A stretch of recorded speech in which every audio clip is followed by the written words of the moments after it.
This is the Horse Radio Network. You've just landed in Horse Tip Daily, episode 538. A different horse tip, a different equine topic, a different equestrian expert every day. Horse Tip Daily brings the world of equine knowledge to you one day at a time. Today's tip is brought to you by EquestrianCollections.com, delivering the whole universe of equestrian products right to your door.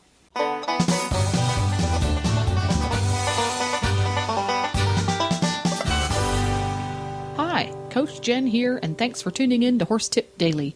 Today's tip is from Dr. Narada Richards, a keen horsewoman and passionate scientist. First, Dr. Richards parlayed her passion into a doctoral degree in equine nutrition from the University of New England. Then, in 2003, she founded Equalize Horse Nutrition Limited, which provides scientific and independent information to horsemen and horsewomen worldwide through its online software, feedxl.com. Today's tip is about alfalfa. Has it gotten a bum rap? But first, a word from today's sponsor, EquestrianCollections.com. Autumn is here. Time to cash in on Mother Nature's horse-friendly weather and take to the saddle with renewed enthusiasm. In so doing, you'll likely notice a few gaps in you and your horse's fall wardrobes.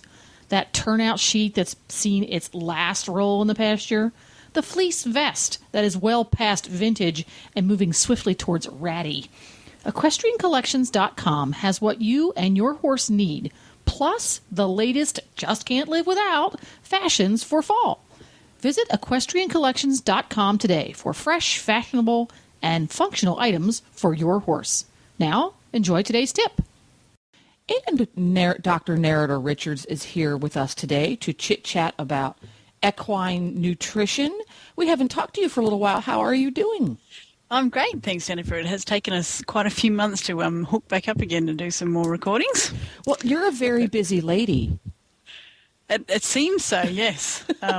Yeah.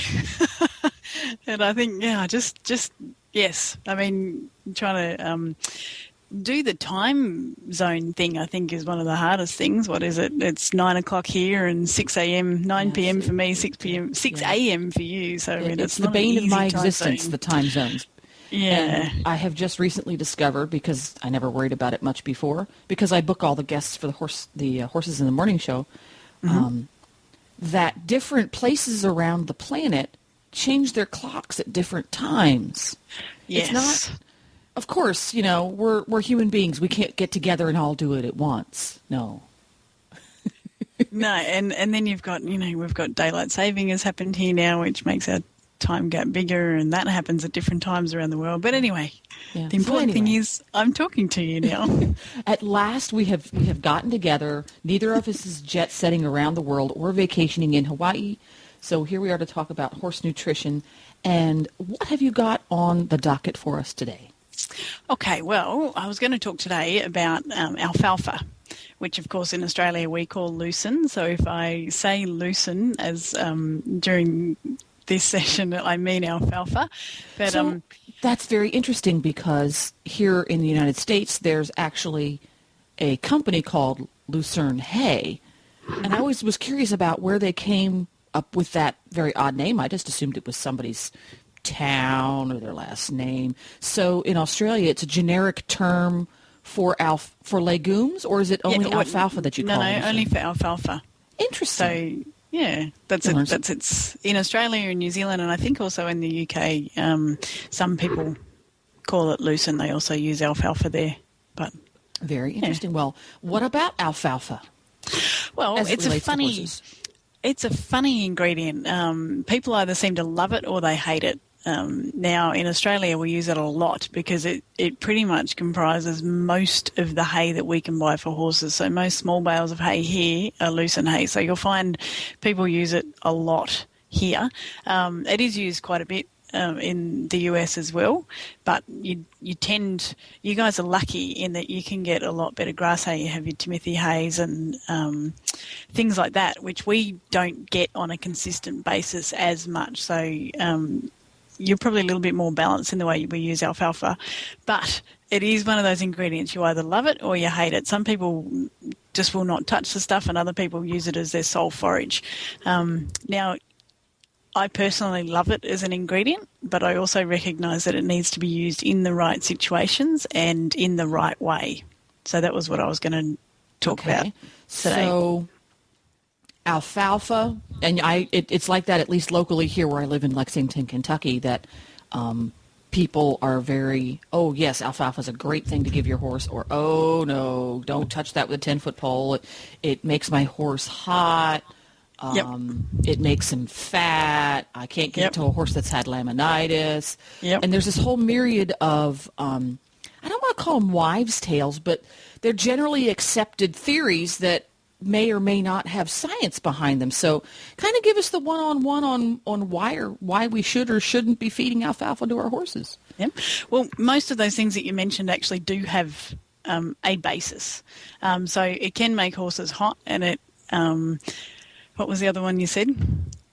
They can't feed it to a laminitic horse. It can make them hot, it can make them fat, or you can't feed them to a horse with laminitis. Yeah, you can definitely make a horse fat on alfalfa. But the thing with alfalfa is it is a high-energy forage. So it contains more energy than a good quality grass hay or a good quality cereal hay. Explain to me in what context, for those of us who are not doctors of nutrition and things, in what context are you using energy? Because when somebody to me says high-energy food, I immediately envision small children eating large quantities of candy and running around the house like a nut. So when you say high energy, could I use the word nutrient dense as the same in the same place? High calorie. Okay, there we go. That I can get my head around. Yeah. Okay, so it contains more calories than a grass hay or an oaten hay for an equal weight of feed. So when people say alfalfa makes their horses hot or alfalfa makes their horses fat, remembering it's 9 p.m. here, I might do that a bit. It could actually do that because it's a high energy feed. So if someone who is used to feeding grass hay suddenly swaps to feeding alfalfa hay and they don't understand the difference in calorie content, all of a sudden they're going to take their horse to a much higher energy diet. And any high-energy diet can make a horse hot or hyperactive. Got it. So it's not alfalfa as such having that effect. It's the amount of calories that they've suddenly put into that horse's diet. So and likewise with getting them fat, it's really easy to overfeed calories if you're feeding all alfalfa, particularly to an easy keeper. So it will make an easy keeper type horse that's not in a whole lot of work fat a lot easier than a grass hay will. So if I were to go out and magically find some forage that had an extremely similar nutrient profile to alfalfa. You know, you turn to the side, here in America, you turn the side of the cereal box and it tells you everything that's in there. If I were to take that little nutrition box on alfalfa and magically create some other product that had that similar nutrition box over there, and the part at the top that says calories per pound was exactly the same. But the little list down through the rest of it was a little bit different. One had, the protein was a little different and the carbohydrates were a little different. But in the end, the calories were the same. I would still have a horse that could possibly get fat and possibly get hot if I fed it too much, just like it would alfalfa. Because I think a lot of people blame the protein in alfalfa for why you shouldn't feed it, because most Americans are familiar with the fact that alfalfa has a much higher protein content than fescue hay or Timothy hay. So they're zoning in on that because that's what we're familiar with, when in fact it's simply got a whole lot more calories. Is that what it boils down to? Pretty much, yes. Oh, wow, I got it. Yay, gold star for me. Good start to the day. So protein is actually a really high energy ingredient. So because it's high in protein, it is high in energy or high in calories. So it's not the protein as such. I mean, the protein often does cop the blame for making the horse hot or making the horse fat. Or the other common one is don't feed alfalfa to young horses because it will cause OCD. Now, yeah. possibly what is going on there, and in fact likely what is going on there, is if you feed young horses a diet that is based on pure alfalfa, that's going to be, again, a really high-calorie diet, and if you make young horses grow too quickly, they're at much more risk of developing diseases like OCD. So it's not the protein, it's not the alfalfa as such, it's how you use it in the whole diet and what the end calorie content ends up at, and whether or not that matches your actual horse's calorie content, if that makes sense. That does. It's much clearer now. It's like I cleaned my glasses on the whole alfalfa topic. So poor old alfalfa gets really bad rap, but it's, I guess, understanding that then allows you to use it a little more wisely in a diet. Yeah. So now we've heard the myths and the confusion of alfalfa. Now, well, okay, how do we use alfalfa in a productive and appropriate fashion in our horse's diet? Okay. Well, there's a few classes of horses that will really benefit from alfalfa in their diet. The first one I find I use it a lot with is lactating mares who have got very high requirements for protein. They've got really high requirements for the essential amino acid lysine, and they also have very high requirements for calcium. And they're three things that that alfalfa contains in good amounts. So in their diets, it is a beautiful forage for them to be fed alongside of a grass pasture or a grass hay. Mm-hmm.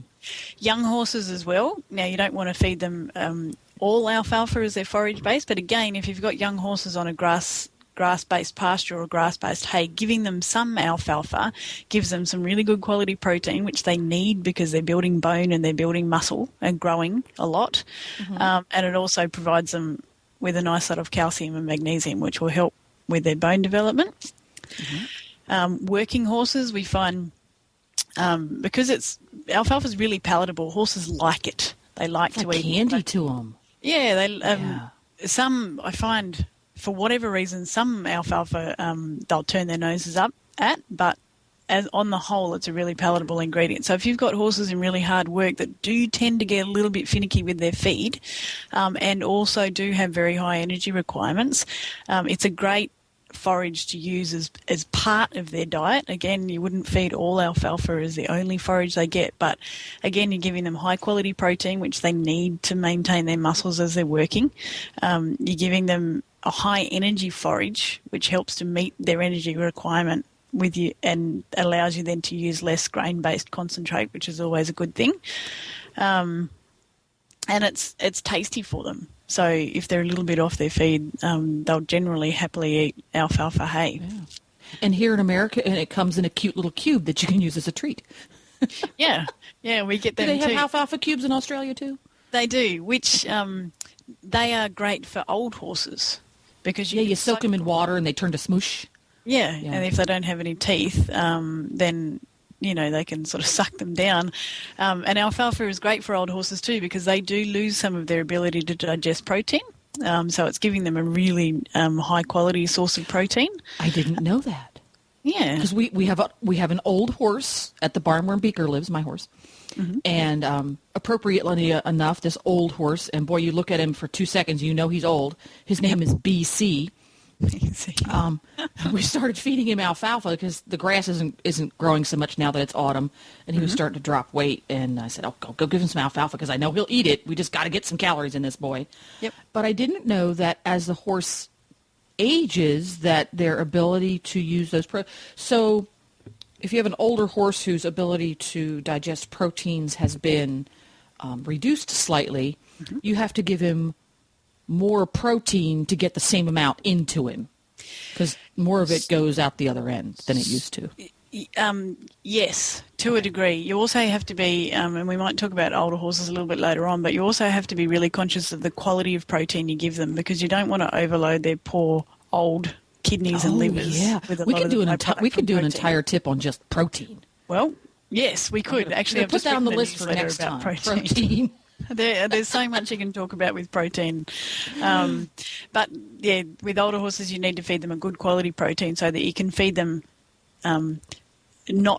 you can feed them a moderate amount of protein and meet their amino acid requirements. So they can, I kind of get, yes, if you give them 22 pounds of crap, you're really not doing yourself any favors. No, or them any favours, and it takes them so much more to get what they actually need out of a low-quality feed.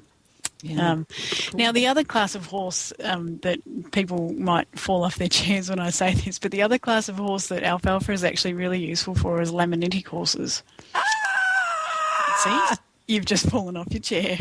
And that's a very hot topic here in Kentucky because we have grazing to beat the band. We have the kind of grazing that horses genetically are really not designed to have. Yep, I've seen you grazing. I love it. Yeah, so it's almost too much of a good thing. So laminitis is a hot topic around here. So I'm very curious about the pros and cons of giving alfalfa to a laminitic horse. Yep. Well, I mean, the biggest pro for alfalfa for a laminitic horse is very, very low in sugars and starches. So if you have got one of those typically insulin-resistant horses that you're trying to minimise sugar and starch intake for, alfalfa is generally around 7 to 8% non-structural carbohydrate. Whereas compared to a grass hay that you're struggling to find a grass hay that is that low. Most grass hays that I see are anywhere from 10 up to 20%. And 20, some wow. Yeah. That's like eating sugar cubes. Well, almost. And some oaten hay that we get here in Australia, you can get up to 30% non-structural carbohydrate. For us here in North America, what is oaten hay? It's the oat plant, so the plant that you grow to harvest oats. Yes. But we cut it and feed it as forage before it actually fully sets the grain in the head. So it's got a seed head on it, so it's late bloom, early seed. It's early bloom to early bloom. Okay. Yeah, till milk stage. So when the seed is there but it hasn't set. I remember reading in some of my textbooks about oat hay, stuff that was published in the UK. And since we don't have oat hay, is oat hay harvested when it still is kind of greenish and looks like hay, or does it look yellow like straw? No, it's green. Okay. It's specifically grown as forage, so you grow it, and then when it's at the right stage, you cut it, and it's a lovely feed. But for a laminitic horse, it's a disaster. Good to know. Well, there we go. Now, the other thing about alfalfa and laminitic horses is it does contain very good quality protein. So for the poor laminitic guys who have actually done a lot of damage to their hoof structure, they need quite a bit of good quality protein to help them repair that. So alfalfa does provide them with that. But there's always a caution for fat laminitic horses because it is so high in calories. You need to be really careful with how much you feed them. So you can't just go and feed them all alfalfa because it's going to make them even fatter. So that's a real balancing act because the alfalfa is good as far as its nutrient profile is concerned. It's got proteins that are healthy and vitamins and minerals. But no sugar. Because you have to limit it, you're going to have to find some other way to make up that fiber need to nibble and munch all day long. Yes. So that is a real balancing act for folks taking care of laminitic horses. Yep. It is. I mean, everything about a laminitic horse is a balancing act. Yeah, including holding his weight on his own 4 feet. Yeah. Yeah. Well, gosh, that's fascinating stuff, alfalfa. That's great because you've kind of dispelled and cleared up a lot of the gray area when it comes to alfalfa because like corn, because corn is another topic here in America that corn kind of gets a bad rap for horses and it may or may not deserve. So maybe next time we'll put corn on the ingredients list. Can we talk about corn? We'll do that in another tip. I'd love. We'll put that one on a different day. That's really fascinating stuff because I knew that alfalfa can unbalance their diet as far as its calcium and phosphorus ratios. Yes, which is something we haven't talked about, but it does have a very low phosphorus level, so you do need to be really mindful, particularly with your growing horses and your lactating mares, that you do meet that phosphorus requirement. So here is the interesting part. When I go to feedxl.com, if I put into my horse's profile how much alfalfa he's getting, if he's getting 6 pounds a day, along with the other things he's getting 3 pounds of Purina Equine Senior and 6 pounds of Timothy hay. It will tell me at the bottom of my little report whether or not I've got his calcium and phosphorus within normal, healthy ranges, won't it? Correct. Yep. So it'll show you one, whether you've met the phosphorus requirement, two, whether you've exceeded your calorie requirement, three, whether you've exceeded your protein requirement, and it'll make sure that you've got a balanced calcium to phosphorus ratio. So using like diet ration software allows you to use ingredients like alfalfa in sensible ways, because you can see then how much protein, how much calcium, how much phosphorus, your calcium to phosphorus ratio, without trying to guess whether you're feeding too much or too little. Well, gosh, that's awfully handy. I'm very curious now, because the gal who owns good old BC, it never occurred to her to feed alfalfa to her horse before. Yep. And she just assumed he was a poor keeper, when in fact his teeth were really bad and he wouldn't eat his hay. Yep. So, yeah. So I'm going to tell her, I'm going to go over to feedxl.com and sign up and put BC in there, and you'll see what's really going on with BC. You may discover he's not really a poor keeper. He just has a really poor diet. Yep.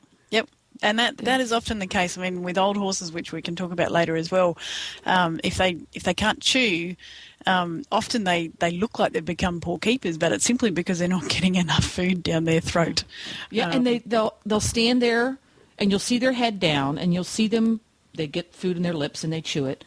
And you go, well, they stood out there in that pasture and they ate all day. But if you look more carefully, it's been my experience that the other horses are ripping off giant mouthfuls of hay and consuming it. Yep. The old guys are pulling off one blade of grass and chewing it.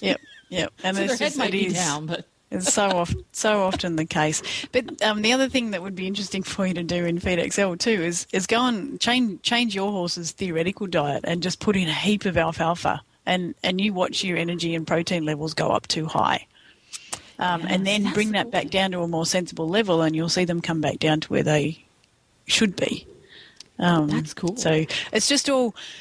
The main thing with alfalfa is it's a beautiful ingredient. Horses love it. It contains really lovely nutrients, but it has to be used in the right way, and generally that has to be used in moderation. Sparingly.